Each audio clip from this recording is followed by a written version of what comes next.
В настоящее время, как вы сами видите, в городе Ставрополе улично-дорожная сеть подверглась большому разрушению. Это видно на дорогах наших улиц, где ямы превышают предельно допустимые значения, предусмотренные ГОСТом. Гаишники бьют тревогу. Инспекторы дорожного надзора регулярно патрулируют улицы Ставрополя, замеряют ямы. Не по ГОСТу, мягко сказано. Некоторые улицы краевого центра после зимы, как после бомбежки. В настоящее время существует много различных способов и материалов, которыми можно работать даже в минусовых температурах. Один из таких материалов – монтажная пена. Именно ее взяли на вооружение ставропольские дорожники.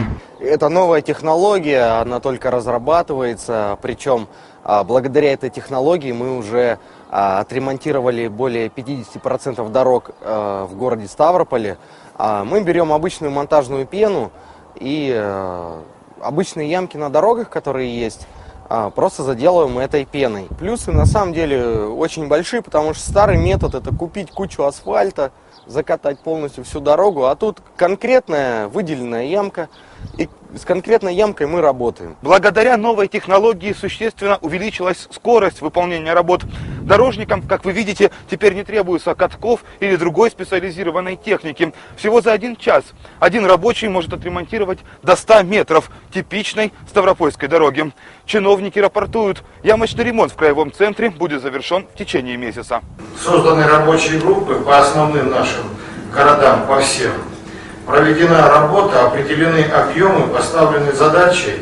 И я сегодня могу доложить, что при общем нашем контроле взят 1 месяц, апрель, на полную ликвидацию работ, связанных с ямочным ремонтом.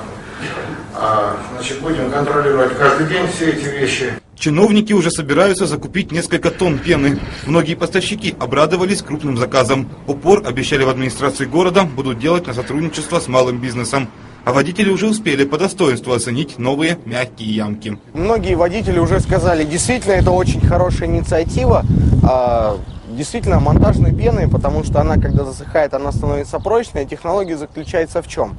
Есть ямка на дороге, мы ее заделываем пеной, и потом слой, который сверху остается этой пены, мы срезаем аккуратненько ножницами или ножиком, и затрат по деньгам не очень много.